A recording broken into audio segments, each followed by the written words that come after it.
Welcome to another episode of One Idea Away, where we're committed to living more fully, deeply, and consciously.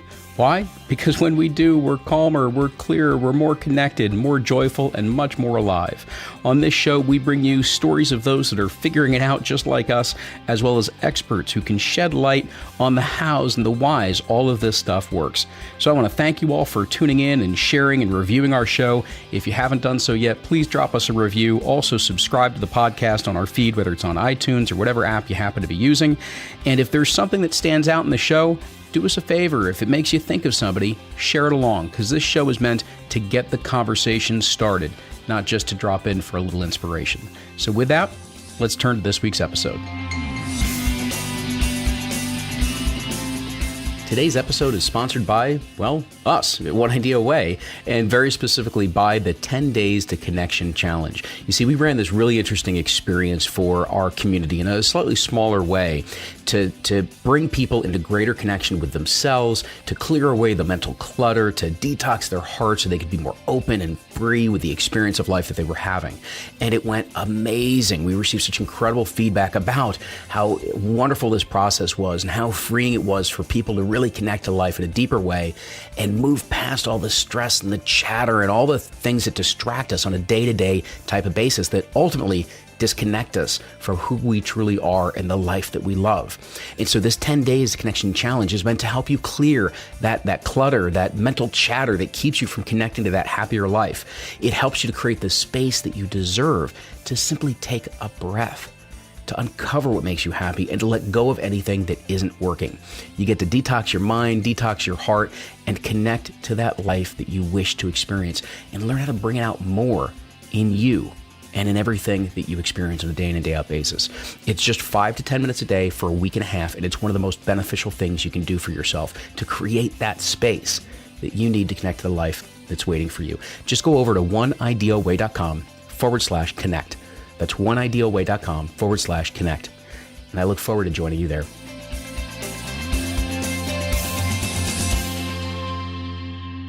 You know, perhaps it's because I'm around the bend at 40. Perhaps it's because I recognize or already have been through many of the signs of so-called midlife. Maybe it's because this conversation is connected to happiness and meaning and purpose as well. Well, whatever it is, this conversation about the midlife crisis just keeps coming back around.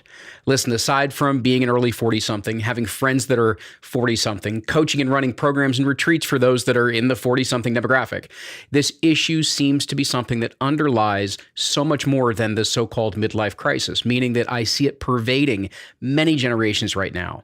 It's the big questions of, is this all there is? What's the meaning of all this? Is this worthwhile, or what is worthwhile? How can I have both the material success as well as the psychological, emotional, and spiritual well-being that I wish for as well?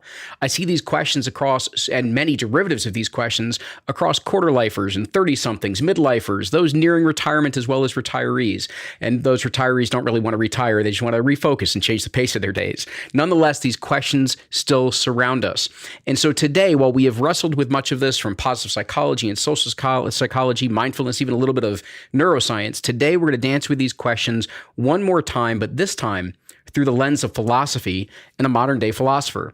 No, he does not wear a toga. He does not have a long white beard, at least is not in his headshot, nor as I'm looking at him. But our guest today is in fact a professor of philosophy and a philosopher himself. And I believe he's got some very unique angles to add to this conversation for us to contemplate. Kieran Setiya is a professor of philosophy at the Massachusetts Institute for Technology, MIT, working mainly in ethics, epistemology, and the philosophy of mind. He is the author of several works, including his most recent self-help book, Midlife, a philosophical guide. His work on midlife has been featured in 5 books, The Guardian, the New York Times, as well as others, and he's also written about baseball, something near and dear to my heart as well, the philosophy, as well as the meaning of life. And with that, Kieran, thank you so much for joining us on One Idea Away. Thank you so much for having me. So I guess I'm kind of curious because the topic of midlife crisis, if we begin there, is usually something that we see emerging very much out of the psychology fields, out of positive psychology and social psychology. But you come at this from a philosophical background, your natural background. I'm just kind of curious, what were the circumstances, although we probably have an idea of where this starts, but what were some of those circumstances that led you to dive into this topic at the depth and breadth that you ultimately have? So as you intimated, it's sort of the story is more or less what you would guess if you heard that a 40-something philosophy professor ended up writing about the midlife crisis, which was the experience myself of being relatively successful, having achieved things that I wasn't sure I could achieve, that took a lot of good fortune and work to achieve, and then realizing in the course of achieving them that they weren't giving me the satisfaction that I thought that they would, and in a way finding that intellectually as well as emotionally puzzling. I mean, part of the puzzle was the thought I still felt like teaching philosophy, teaching another class, writing another article. These things still seemed worthwhile. It wasn't that I thought they were pointless. Spending time with my family, things like that. They seemed worth doing, and yet here I was doing things that I thought were worth doing, and yet nevertheless feeling a kind of emptiness or hollowness in the sort of kind of Groundhog Day feeling that I was basically going to do another, teach another class, write another article. And I think the puzzle, how could it be that you could find something so profoundly missing while doing what you thought you valued, was the sort of intellectual challenge that made me think there might be a kind of a way to use the kind of intellectual tools of philosophy to get to grips with it. Interesting, and I think that it's an interesting way of describing it, and I've heard it in similar terms, not quite those terms, but that we arrive at this place within life where it seems like many of the things that have been filling up our lives are still there. They're still present. They haven't lost value in our minds per se. But now all of a sudden, what used to fill us up just doesn't seem to be the same fuel that used to be there. It seems like, we've misplaced something that we never knew we had, and we don't really know what we're looking for at this point. And so I'm just kind of curious of where did you begin that journey? I mean, you have a background in philosophy, so you're probably more prone to start to look for different types of questions than maybe some of us are trained to look for or know to look for. But I'm just kind of curious of how did you approach and begin the journey of discovering what's really going on here and what can I do about it? Well, so it is true that my natural reaction was the reaction of someone who is an academic. So I thought, well, here's something to study. Let me figure out what is the midlife crisis? What's happening to me? So there were sort of two tracks to that. One was researching the history of the idea of the midlife crisis. And the other was trying to look at what philosophers had said about it. And the history is very surprising in a way, because most times when you have a kind of cultural cliche like the midlife crisis and you try to trace the history, the answer is it's extremely murky. No one really quite knows when it emerged. The midlife crisis is very unusual in that we can trace it to 1965. There was an article by a psychoanalyst, Elliot Jacques, called Death and the Midlife Crisis. And that is where the phrase originates. I mean, the idea had been sort of circulating beforehand, and it really caught on in the 1970s with Gail Sheehy's book Passages. So part of it was thinking at a certain point, the idea of midlife as a time of difficulty but also change was being conceptualized, but it was relatively recent. And then the other part of it was looking to see what philosophers had said. And the truth is that there's surprisingly little. I mean, even though philosophers must have experienced all kinds of midlife woes and tribulations, actually conceptualizing them in terms of the shape of a life and the sort of temporal arc of life was something I found relatively few philosophers having done explicitly. So it felt like there was, although philosophers have written about meaning in life and the way in which the passage of time or the proximity of death or how to come to terms with those things, actually focusing them around the distinctive predicament of being midlife was something that it felt to me hadn't really been done before. And so in a way, the sort of distraction of trying to do that was my attempt to sort of find something productive to do in the midst of my own sense of malaise about what I had been doing. Right. And that's actually, I think that's another interesting word, because I think I've heard you use this before, and something certainly I can and have related to is that malaise that begins to kick in, right? It's this very interesting feeling that starts to come over us where, we described it before. It's not that anything has necessarily materially changed, but it seems like we're kind of being lulled to sleep, as it were. And, one of the explanations, and I'm just kind of curious because I saw part of this, because I saw some of the research around the U-curve, for instance, that you had referenced within the book. Part of the explanation that I have seen that's out there is that this is a very interesting phase of transition for us, transitional part of life, almost even like developmental. So we're no longer in adolescence. We've now got a different developmental phase to our psychology or what have you that's going on. And I'm just kind of curious in what you found, is that one of the more accurate descriptions to help us start to understand what's really going on here? Or do you have a different frame that you have found that's a little bit more helpful?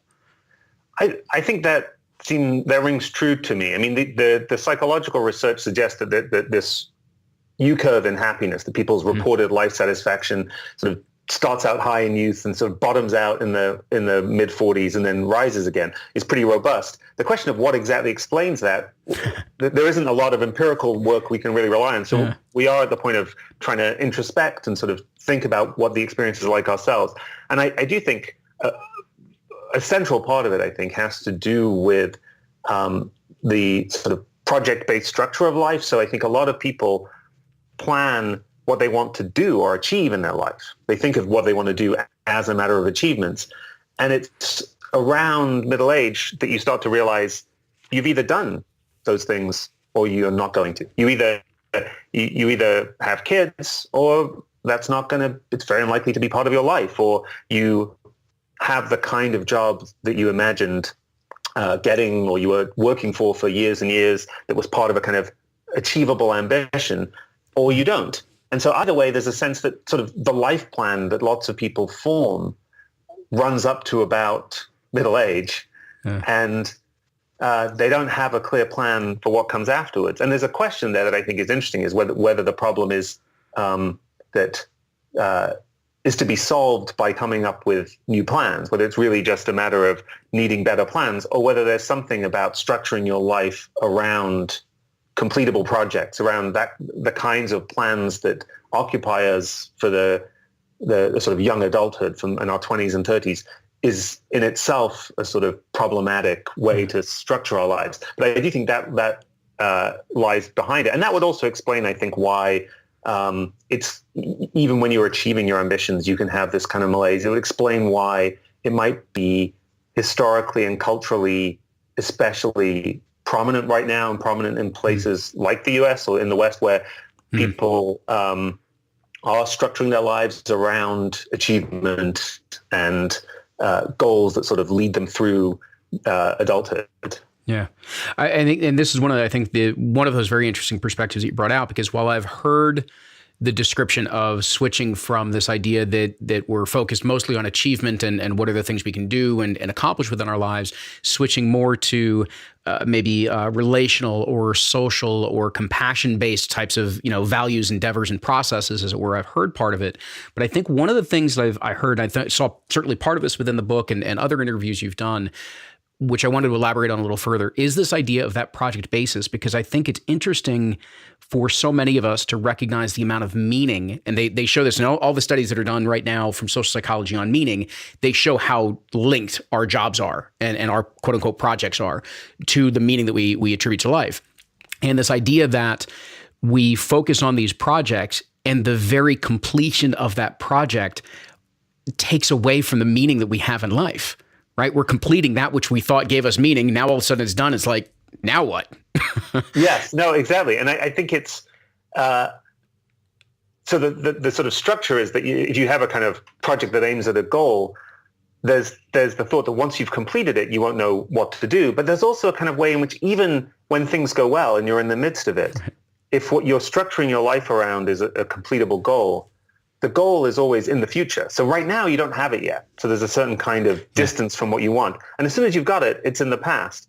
And meanwhile, what are you doing? You're basically taking this activity, the sort of, getting a promotion or having kids or getting married or whatever the sort of target is. And the way you're engaging with it all along throughout the engagement is directed at its sort of ultimate product is going to be to terminate that project, to sort of kick it out of your life. So you're sort of engaging with the things that give your life meaning by extinguishing them. And that it does seem kind of perverse. There's something sort of puzzling and problematic about that. And in fact, what I in the book, I trace this back to an idea in a German philosopher, Arthur Schopenhauer, about the futility of desire. So Schopenhauer thinks this is just inevitable. There's no way around this. This isn't some kind of problem to be solved. It's just the human condition, because it's just in our nature that we, when we have desires, they're unfulfilled. They're always for something in the future. And so we always want something we don't have, which is painful.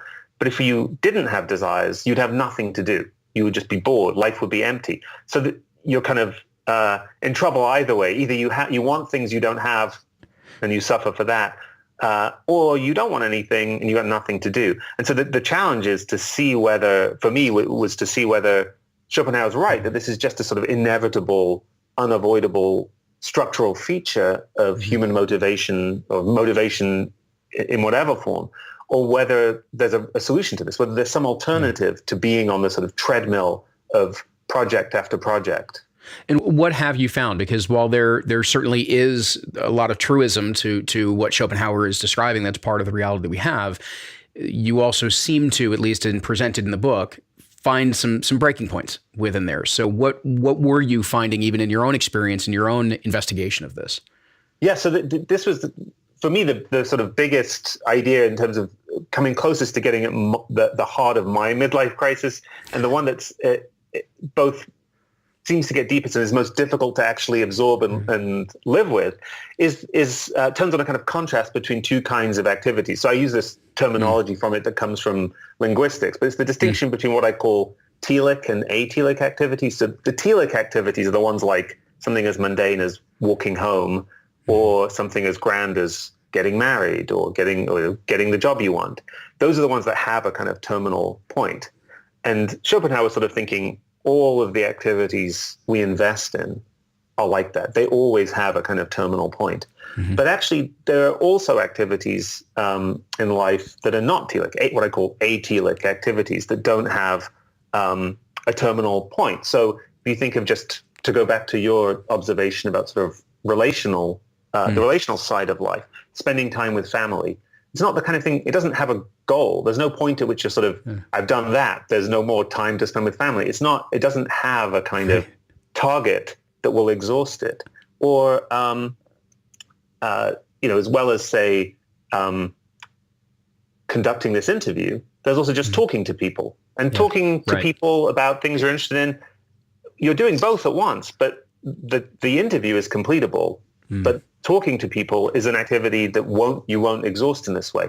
And I think the key thing for me is that it's telic activities in particular, investment in completable goals, the kind of things we think of as projects, that has this feature that the thing you really value is always at a distance or immediately archived in the past, and that your way of engaging with them sort of exhausts them. Whereas atelic activities, like spending time with your family, are not like that. Or listening to music, it's not like that, because they don't aim at a future completion.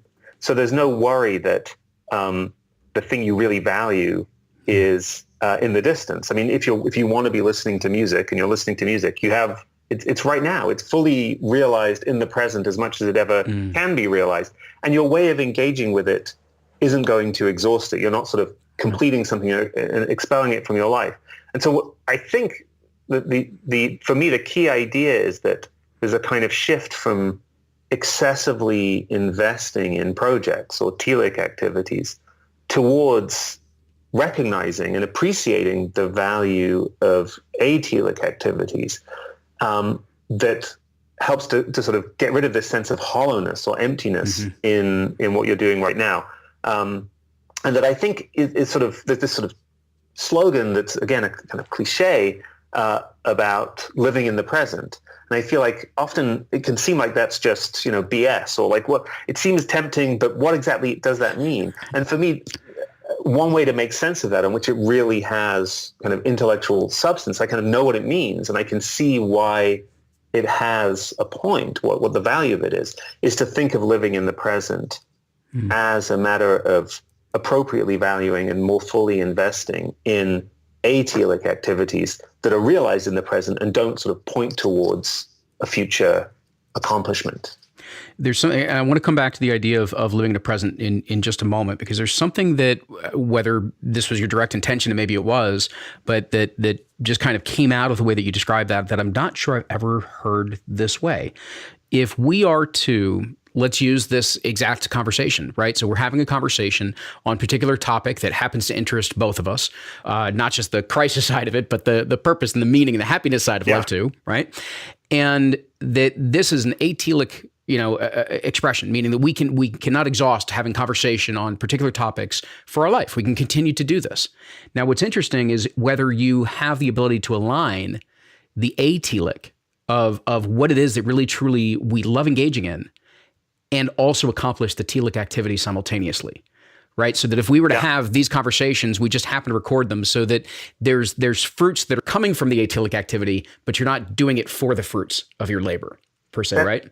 That's exactly the kind of way I think about it. So the idea, sometimes there's a sort of way of mishearing this suggestion on which the idea is not either or. Right. Suppose you might think, well, is the idea to stop trying to achieve things in life? And the thought is, no, there are going to be achievements. The question, in fact, you're all the time, we're always engaging in both telic, goal-directed, completable activities and atelic ones. The question is not, as it were, either or, which are you going to do? The question is, which do you see value in? Do you merely see value? Do you only see value in the completable project? If so, I think you've got a kind of relationship to projects that's liable to generate this sense of emptiness that characterizes a certain kind of midlife crisis. If you also value the atelic, sort of ongoing, inexhaustible phenomenon of helping people with their lives or talking about what it is to find a meaningful life, then in the course of doing that, you will produce things. There's no way to do that without, it's like, I think about this for me about doing philosophy. It's not that I want to stop writing philosophy articles. The thought is more, well, am I thinking about philosophical questions just in order to produce another article? Right. Or am I producing the article or reading another book in order to be thinking about philosophy? Which is sort of in the driving seat. And for me, I think doing sort of the disenchantment with what I was doing came from having shifted, I think partly through the sort of professional pressures of doing it academically, from just valuing thinking about philosophy to prioritizing the completable professional accomplishments that come with that if you go into academia. And so it's not that I want to stop doing those things, but I need to sort of shift my evaluative focus, my orientation, to properly appreciate the value of the ongoing inexhaustible process. Mm-hmm. And it absolutely is. The more that people can touch that part of life, which is the atelic side of things, that is the experience. It's those tend to be in the things we're talking about are the things that we find personally enriching, that have us flourish in a different way that is not measured by productivity or performance or output, flourishing and well-being, let's say, in that completely different way. And we find that way of aligning it with the types of activities that do produce the economic value and the other things that we need to do within this life. Now we've got a bit of it's a way of dealing with the conundrum that so many of us face, which is I've got these passions and these interests and these things that bring me alive, and then I have work. Yeah, right? We hear that so often today. Or then I've got that, or then I've got this. And so we hear this dichotomy of living these two different lives, which again, going back to this midlife transition and crisis, I think that's very much the crossroads that many people face. And I know there's many different phases to the midlife, so it's not one, it doesn't look the same way to exactly everybody. But part of it is that we're coming to a crossroads where we feel like, okay, maybe we don't believe that we can actually have both anymore. And we've got to make these choices. We really don't know how to navigate these choices. And what you're highlighting is the fact that actually stop looking at it as a crossroads. There actually is a way of aligning it, but nobody's going to do it for you. You've really got to figure this path out. Yeah. And I guess maybe that's one of the other things that I'm curious about then, as part of this process that you've gone through. How has this changed or evolved your own, I guess for lack of a better term, philosophy for life? Like as you've gone through this, how do the way that you view and relate to life, how has it shifted? Well, so I just a couple of comments on what you said, and I'll please go ahead. So, I mean, one thing is, I think, there are jobs that it's very hard, that are sufficiently stressful or sufficiently tedious that it's hard to find value in the process of doing them. The frustration or the real problem is when you're lucky enough to have a job that you can find value in, but you're prevented from that by becoming too project oriented and not being able to appreciate sort of interacting with people at work or the sort of value of the process of what you're doing. And if you are lucky enough to have one of those jobs, it's a shame not to be able to exploit that kind of possibility in it. And I think for me, I mean, both in terms of work and in terms of parenthood, I think the shift from sort of anxiety about things that need to get done and that really genuinely matter to thinking, and the shift from focusing too much on them to thinking that, for instance, getting helping my son with his homework or getting dinner ready, that these are all sort of aspects of parenting. And parenting I value. And if I can see myself when I'm doing those things as doing them sort of as means to the atelic ongoing activity of parenting, it is easier to sort of see that what I'm doing is valuable. It sort of refocuses me on the value of it. I mean, I think for me, the intellectual sort of recognition that I needed to make this shift and the thought, well, I need to be less focused on the projects that need to be accomplished and more focused on the value of the ongoing atelic process. The intellectual recognition of that was one thing. I think making the emotional shift is another. For some people, I think, once you see it, you can do it. I think for many people, actually retraining yourself, because I mean, think about myself, education is a long process of being trained, especially, I went to grad school and I've been in school for a long time, trained to focus on these telic achievable goals. And it's not straightforward to sort of retrain myself. Yeah. So for me, a big change in my philosophy of life was intellectual, sort of thinking about more clearly about the value of these atelic activities. And the other part was acknowledging that this was a case where the intellectual recognition was only part of the story. And so the other part of it for me, and I think this is a strategy that can work for many people, is a kind of mindfulness meditation. So basically using in effect, sort of breathing meditation and sort of body awareness meditation as a way of training one's attention and learning to train one's attention on and appreciate sort of the atelic ongoing process of what's happening and not become distracted by or unduly focused on what's being accomplished or what needs to be done. And I think the ideal for me will be to find a way, I'm sort of still in the early stages of this, find a way to be able to use the kind of training of attention that you can get in that kind of meditation more fully in my ordinary life, to be able to feel like during the day when I'm getting irritated about the stuff that needs to get done in the morning to get my son to school, to think, this is parenting.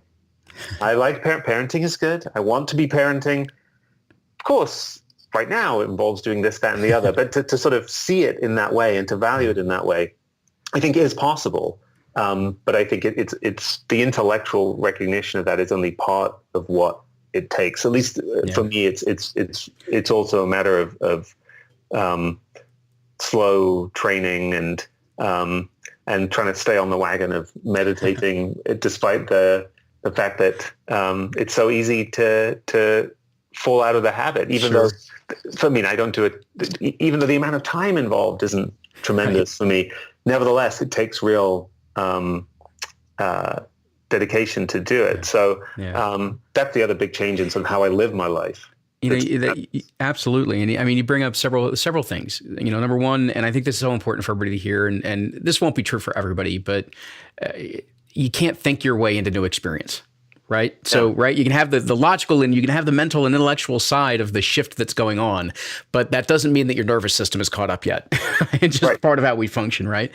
The other interesting thing is that even what you're describing, though, with mindfulness, and I'll come to that in a second, is that what that produces is that ability to be more present in the moment, the ability to be more focused, the ability to sink more into what Mahai Csikszentmihalyi referred to as flow or a flow state or being in the zone.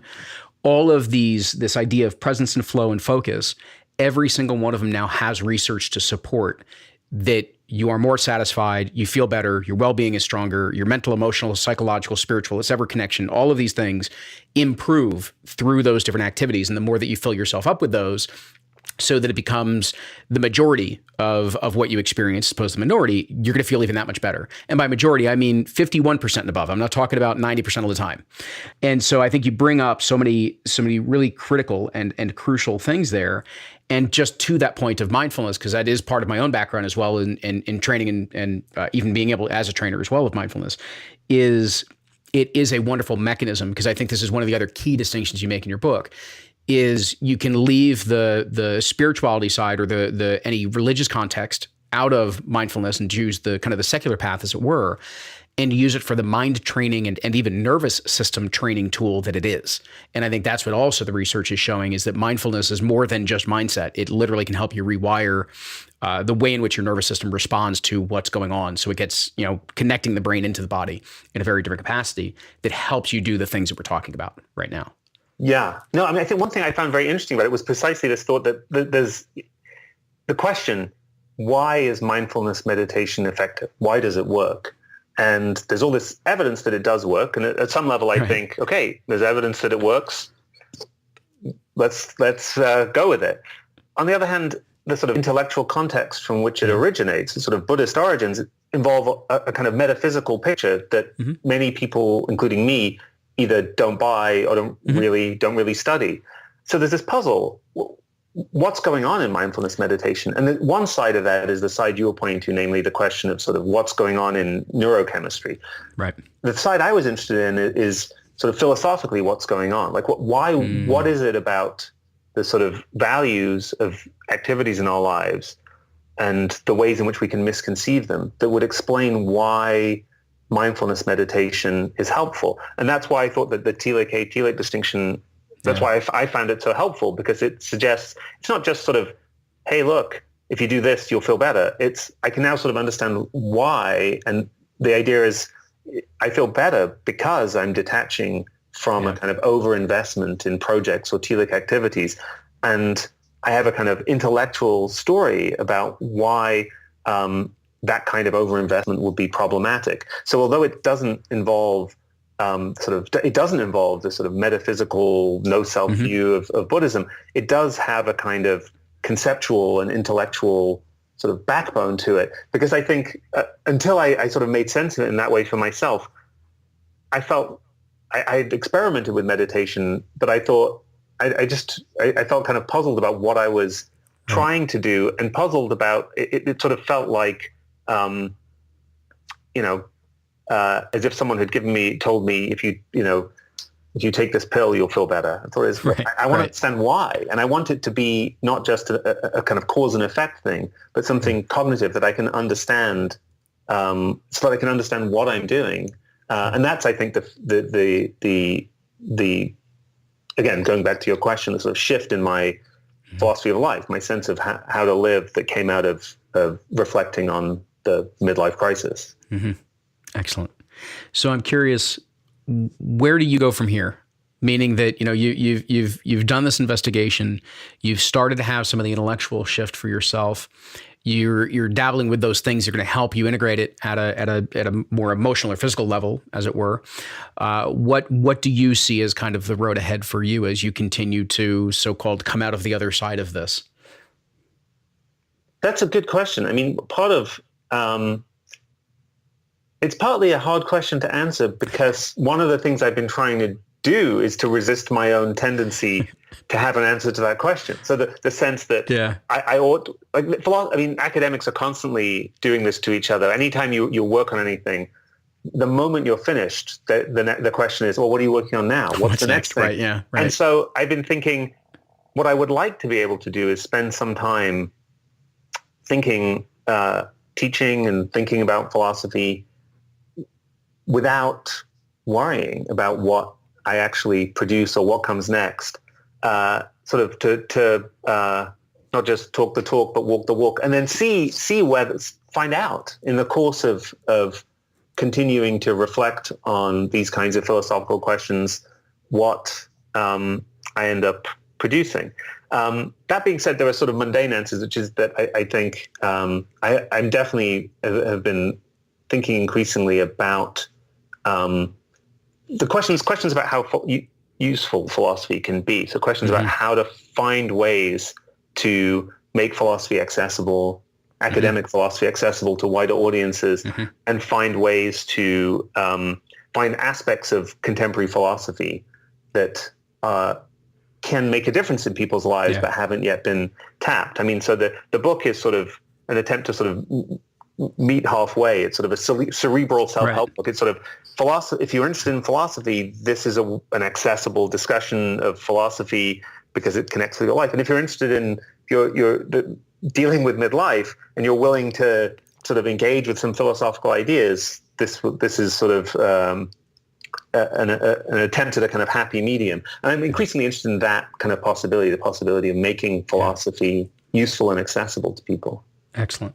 The two things I hear are, and I really love the way that it came out in this regard, is that it's just continuing to go on the journey, right? It's got to go there, it's got to go there, it's got to go here. It's no, I'm going to go on the journey, and I'm going to be present while I'm walking that journey, and I'm going to see where this begins to lead. And I am hearing more people looking for their way of doing that, and the ones that are closest or are on that path, they seem to report that not only they feel wonderful about it, but that the so-called work that they're producing, as we described before, of the fruits come out of the atylic type of activities, but they don't have to be the focus of. And now all of a sudden they're producing it at a level that they really weren't sure they'd be producing it again, and maybe even beyond anything they ever have, because they're not as connected, they're not as attached to it has to be this, has to be that, and it allows them to be much more open in that space. I think the other thing, which I am happy to hear, is even just the contemplation of how the tools and the thinking of philosophy can be more accessible to many that are out there, because philosophy does bring a certain way of thinking about the world and a certain logic to it and a certain understanding of the way in which things get approached and analyzed and understood that I think would add to the level of sophistication of the way in which we do view these things that occur within our lives.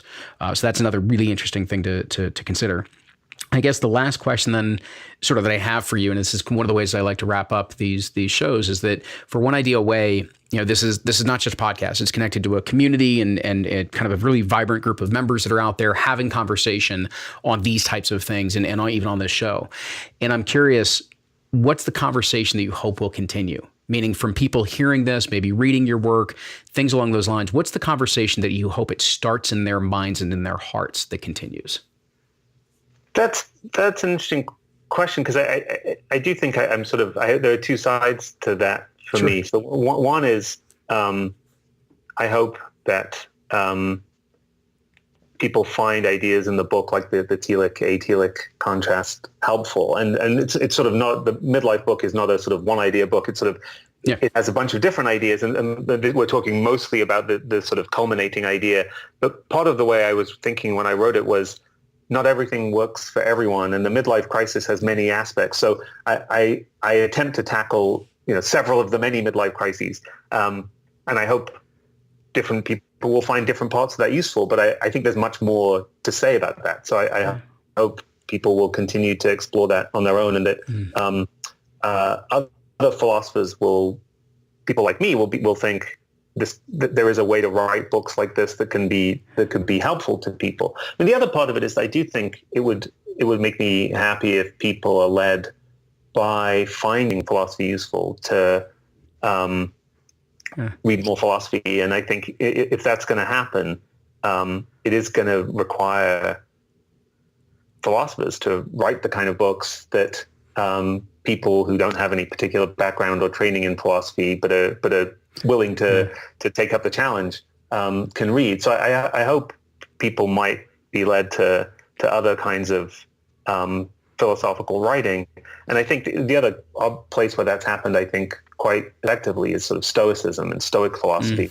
There are several kind of popular expositions of Stoic philosophy that I think really are accessible. And I think they're wonderful, but they do risk creating the impression that the only way philosophy can be valuable is if you go back to some ancient Greek and Roman guys. And I think that's not true. I think there's an awful lot in what contemporary philosophers are doing that can be valuable in the same way. And I hope that continues to be mined and these connections continue to be made in the coming years. Outstanding.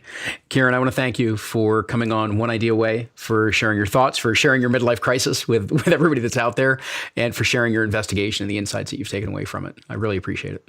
Thank you so much. It was great. For everybody out there, again, just a ton of takeaways from this conversation and from this interview process. I'd love for you to be able to check out and really understand a lot more of what is this telic and atelic, set and orientation of an activities that we're talking about. Dive further into Kieran's book. Again, it's Midlife, a Philosophical Guide. I think there's a lot there to take away, but go in, take a look at this conversation, see the types of things that you take away from it, and figure out how are you going to align that which you feel like you may need to do to pay the bills, the economics, and those are the things that really truly bring you alive. And above all, recognize they can actually be aligned. They do not need to be separate. So I hope this has contributed to your thoughts on the process and getting you through whatever it is the transition is that you happen to be in the middle of right now. And otherwise, as always, I thank you for dropping in on One Idea Away. And until next time, continue to enjoy the journey. Hey, as this episode is wrapping up, you may be asking yourself, what's next? Well, what's next? I hope that you've been joining in on the monthly live cast that we do for the One Idea Away community. You see, every single month, we gather some incredible guests that are talking about the types of transitions that they've made or are even in the midst of making to create a happier life, to create a life that's more aligned to who they truly are. So we're talking about happiness and purpose. We're talking about community. We're talking about how do we have that modern day success, meaning how do we succeed in our happiness, our well-being, our quality of life, while also making a great living, making the difference in the contributions that we are each meant to make. So when you get involved in the monthly live cast, you can ask some questions of our guests. You can participate with some of the other community members and the ongoing chat that just seems to explode as we get into these deeper conversations throughout the whole hour that we do this. So the only way, though, that you can get these special episodes is when you register for them. It is free, but you got to register to get involved and continue the conversations we're always talking about. So just hop on over to oneideaaway.com/livecast. And to oneideaaway.com/livecast. Join us there, get involved in the conversation, get involved in the community. I can't wait to continue the conversation with you.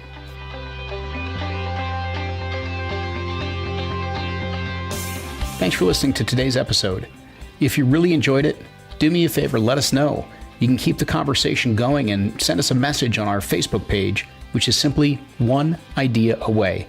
Go ahead and tag me in the post or even just direct messages. Also, I would be incredibly grateful if you could share this episode along with someone that you believe could benefit from hearing the ideas and the messages that we got into. That's pretty much why we do this. So you can just go ahead and share it from your app or email it along, whatever works for you. The point is to share, to talk, to discuss, and keep the dialogue going, because it's in those conversations that ideas can take hold and create profound shifts in perspective. That's what allows us to live life more fully, deeply, and consciously. As always, we would love to see you post a review for the podcast in iTunes or whichever app you're using. And until next time, remember, you're never more than one idea away from a whole new reality.